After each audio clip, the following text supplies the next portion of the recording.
Can you guess what I paid for this rare 1800s watchmaker's bench and what it might be worth once restored?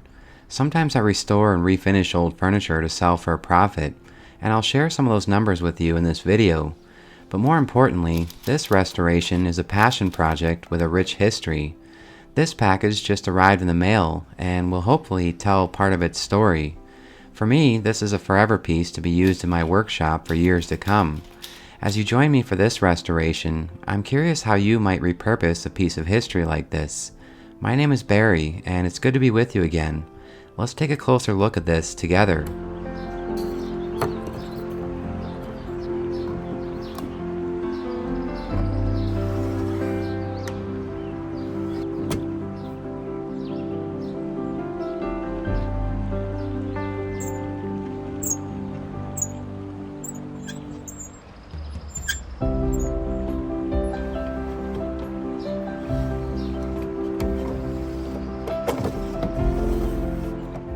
I've been thinking a lot about how to honor the legacy of a watchmaker I'll never meet, someone who sat at this very bench, hands moving with precision, day after day, year after year. The best way I know how is simply to share what I've learned along the way, because the more time I spend with these old, forgotten objects, the more they slowly reveal their own unique stories. This large oak timbre door, referred to as the curtain, is still mostly intact, and once protected all the contents on the surface of this bench. This workbench was manufactured in the late 1800s by the Jessen and Rosberg Company in Chicago, Illinois, but more on that later. Here's the answer to the first question that I asked. I purchased the bench in Chicago for $275, without question a fair price for something this unique. The seller told me she had picked it up in Abilene, Texas nearly 25 years ago, and already in this condition, then hauled it all the way to Vermont before eventually bringing it back home to Chicago. She had always hoped to restore it one day, but never found the time. And I understand that. I've had to let go of more than a few projects myself, not because I didn't care, but because time has a way of slipping past us when life gets busy. Here are the next questions for you. What are these holes for on the top of the workbench? And what's hiding in this box that may be more valuable than the bench itself?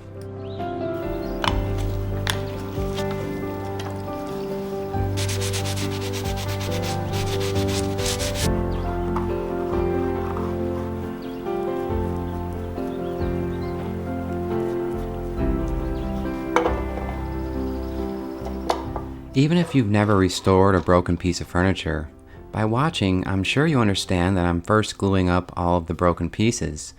Looking back, I probably should have glued just the frame for this door, and not the floating panel, but with hide glue, this can be reversed in the future if necessary. Most of the pieces have clean breaks and fit back together easily. I understand that hide glue is intended for securing pieces that may one day need to be disassembled again, not for broken sections that need to be secured permanently. But this hide glue still creates a very strong bond. In fact, you're more likely to have a break somewhere else in the wood fibers before the joint ever breaks.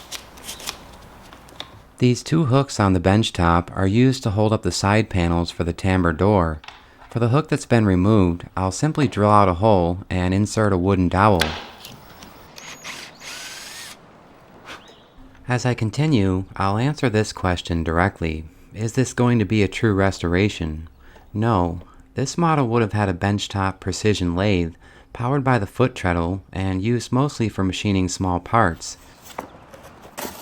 I first purchased this American watchmaking book for $26, and it's full of detailed information regarding the history of so many American watchmaking companies, mostly during the late 1800s and early 1900s. I'm not sure if this workbench was used in a large factory or a watchmaker's small workshop. I suppose both could be true.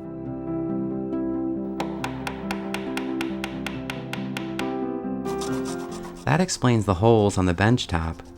The online asking prices for these lathes start around $500, and not only will this take up benchtop space, but I can't imagine I would use it often enough to justify the cost.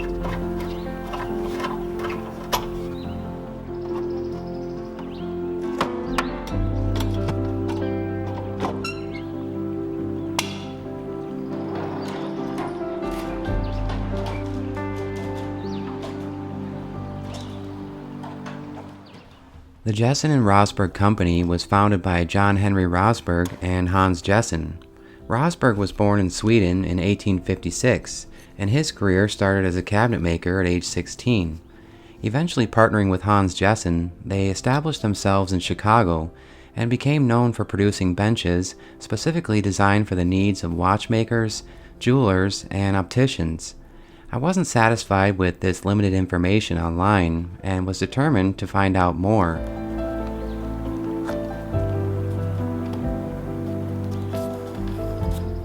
I wasn't sure if what was left of the protective finish was lacquer or shellac. Shellac can often be removed with just some denatured alcohol and a rag or fine steel wool, so I'll try that first. This method didn't seem to remove any of the satin finish, so I'll check to see if this is lacquer by applying lacquer thinner, then scrubbing with fine steel wool. This appeared to work, so I'm almost certain this was protected with lacquer.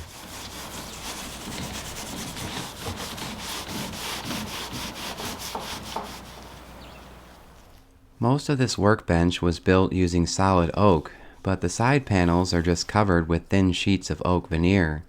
I'll make a few small cuts just large enough to fit a syringe and palette knife to spread glue under the veneer. For a high-end furniture piece, I'd likely use a wood filler to fill these gaps, but with this piece, I'd like to just preserve this normal aging. I've wanted one of these old watchmaker's benches for quite some time. I love the unique styles of many of these old pieces that were workhorses during the American Industrial Revolution, but I always seemed to miss the opportunity when one became available. It was either that or the asking prices were out of reach. This wood appears to have had some color added beyond just the natural color of the oak, as evidenced by all the faded areas throughout.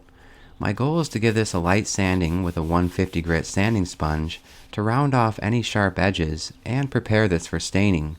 By only gently sanding most areas, I hope to preserve every dent, every scratch, and every oil stain that will still be visible under a new, rich coat of stain and top coat. Before using any abrasive cleaning methods for the original hardware, I start by gently cleaning these with dish detergent, warm water, and a dish rag. These spools are magnetic and are likely just plated steel. No furniture workshop would be complete without a pile of scrap wood somewhere. I'll use some of this old oak to build a simple drawer where I first thought one was missing.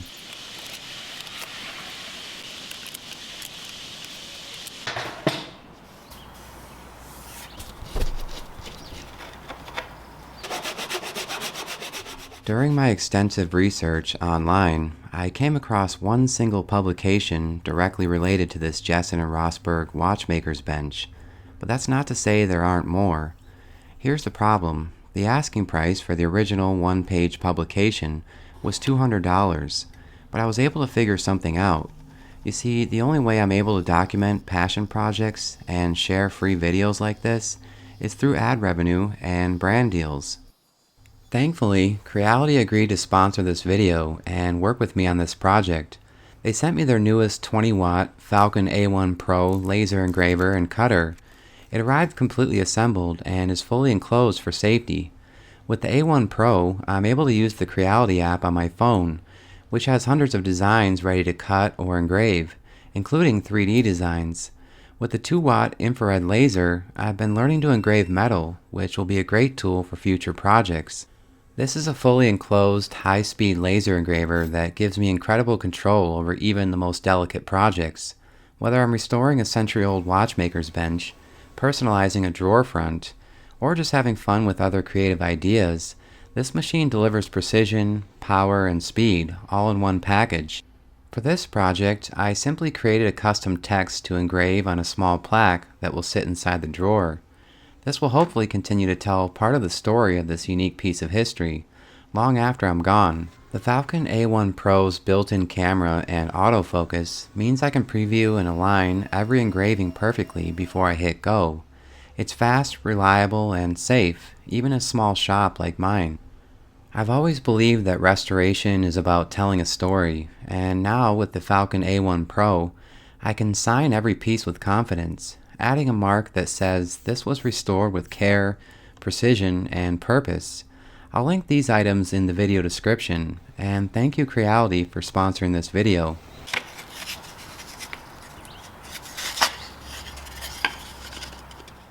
I'm building this drawer out of leftover furniture scraps, and it's simply to fill a void. I won't be using any fancy joinery, and there's nothing permanent about this addition. If I find that I don't like it, I'll just remove it altogether. But this is just another opportunity for me to continue practicing these woodworking techniques. I'll show this to you now so I can refer to it throughout the rest of the video. Whenever my videos are sponsored, I do my best to invest a portion of the money back into the projects, and for that reason, I went ahead and offered $150 for the publication. The reputable seller accepted, and not only was he friendly and quick to reply, but he shipped the item to me in less than 3 days.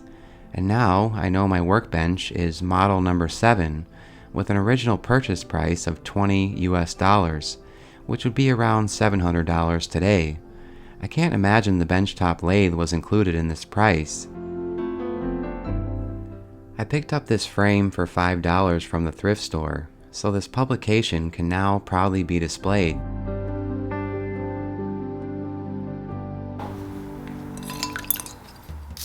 I was excited to see what looks to be a copper plating on the back side of these drawer pulls, but unfortunately most of it was already removed from the front of these pulls before I ever started working on this piece. So I'll use the fine wire wheel on the benchtop buffer to polish this steel in preparation for a new finish. This new pull from the hobby store is a close match. I'll just need to drill a few holes in the front and add some screws. I'm first applying a metallic lacquer to the pulls. Once dry, I'll spray the pulls with black paint and wipe it off immediately. This should create a worn antique look. Although I was pleased with the results, this was the first time trying this method, and there's room for improvement. I didn't purchase the advertisement until after the project was complete, and I find it funny that I spent all this time making a drawer where there never was one in the first place. I love the style of these heavy casters, and I determined I don't need to remove them for any reason, so I'll just tighten them. I'm sure someone knows a better product to lubricate these casters, but I decided to use the Handyman Special WD-40 to improve the functionality and prolong the life.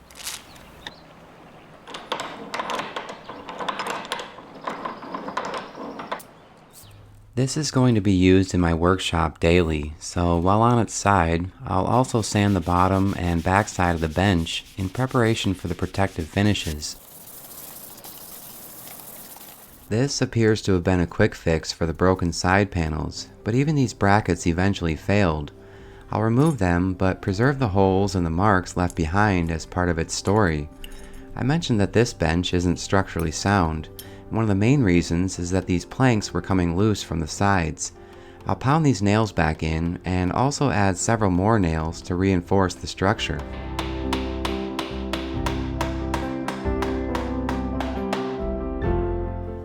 There are some people who believe you diminish the value of an antique as soon as you begin any work on it. In many cases, I tend to agree. However, I also believe there are some old pieces, if cared for properly, that should still be cherished but used for their intended purposes, or at least a similar purpose. This old workbench may have looked fine just the way it was, but as I mentioned, it wasn't stable and most of the protective finishes were completely removed. That's the stage when old furniture begins to rust or rot away quickly. Other than maybe a standing desk in your home or office, I can't imagine how something like this could be repurposed without destroying it. So I plan to use this just the way it is, and I hope for this to be a forever piece in my future workshops. So I want to refinish this to continue to protect the years of patina. Throughout this project, I thought a lot about the things we choose to spend our time on and how quickly the years go by. I hope that you've at least found something to pour your heart into that you can share with others, something that will continue to challenge you and leave you with a sense of pride and accomplishment.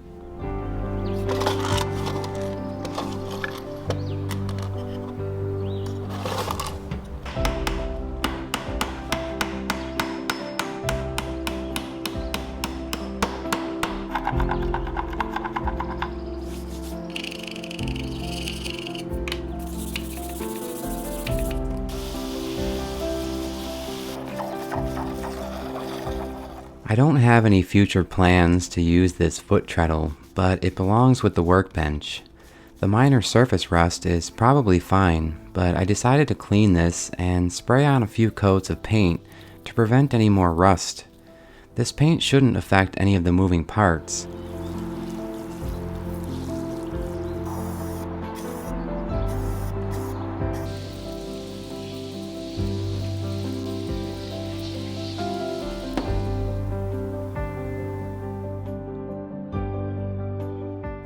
Thankfully, the canvas on the backside of the oak timber door was mostly intact, so I can move on to removing the pulls and repairing the broken pieces on the front.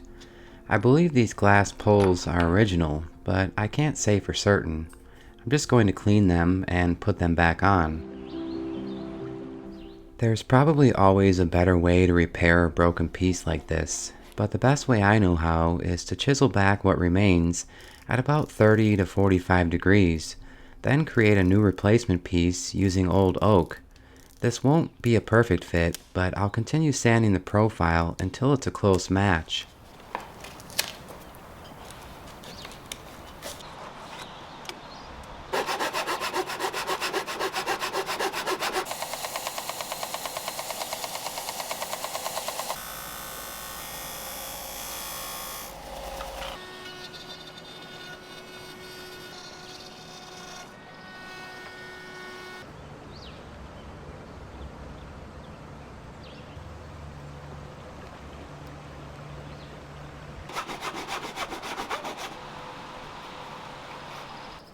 The top of the workbench has normal wear and tear and is solid oak, so I'll use this sponge-like pad on the surf prep sander to gently scuff this before prepping for stain. Once again, the idea here is to sand back all of the old protective finish and the sharp edges while still preserving the dents, scratches, and stains from 130 years.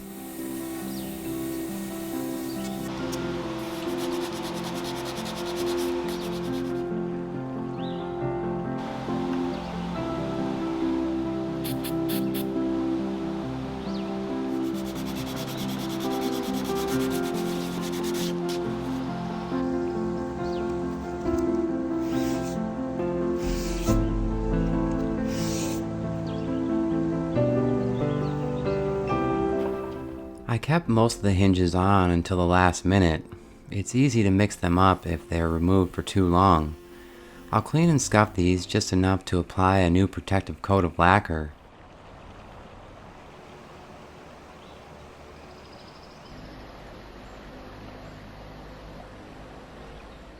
I'll apply black paint to the screws that will secure the foot treadle. It's finally time for the new stain. The closest match that I found to the original color is this golden oak traditional oil-based penetrating stain. As advertised in the late 1800s, these benches were originally finished in either light golden or mahogany finish.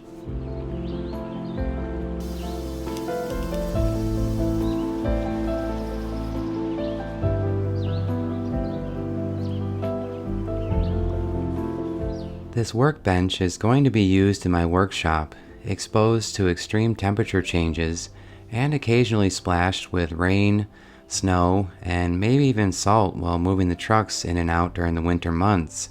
So I think several coats of lacquer over the entire piece, both inside and out, will be one of the most durable options. I'm trying this pre-catalyzed satin lacquer from Sherwin-Williams. I'll mix this with a splash of blush retarder to prevent any blushing from trapped moisture.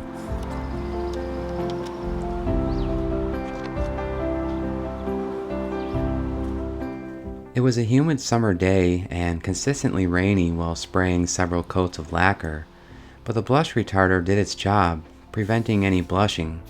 Also, I don't think spraying over any of the hardware will affect functionality.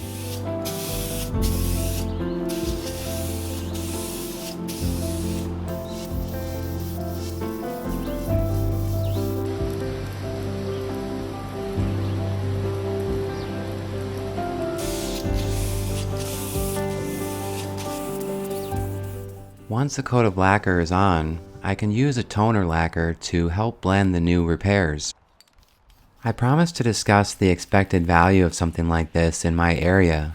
I paired this bench with several other items: a lamp for $80, a stool for $65, and a small cabinet for $100.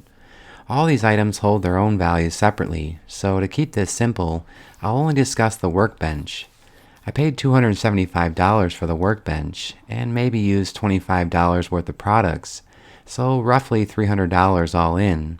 I spent about 25 hours on this project. I think the workbench alone would sell in this area for around $1,500, and that should yield about $50 an hour for my labor. But as I mentioned, this is a sponsored video, so I'm grateful to be able to keep this forever piece. Many of these old watchmakers' benches were equipped with an industrial articulating lamp, and I found this one for $80 in a store on the west side of town, full of vintage and antique collectibles. I would imagine after all this work, someone is going to lose their mind when they see that I drilled 2 small holes on the back side to secure this lamp. I'm brushing on Howard's feed and wax not only to add extra protection, but to help lubricate any of the moving parts. Now that this workbench is finished, I think I'll slow down and attempt to fix this old pocket watch that belonged to my grandfather, the one whose name was passed down to me, Barry. I really love how this piece turned out, and I can't wait to put it to use in the workshop. It's far from perfect, but that's why I love it. The dents in this wood, the wear on the surface, every mark tells a story of repetition, of dedication, and of someone showing up day after day to do careful work that most people never saw. My name is Barry, and I can't thank you enough for sticking with me. I'll see you again soon. Goodbye for now.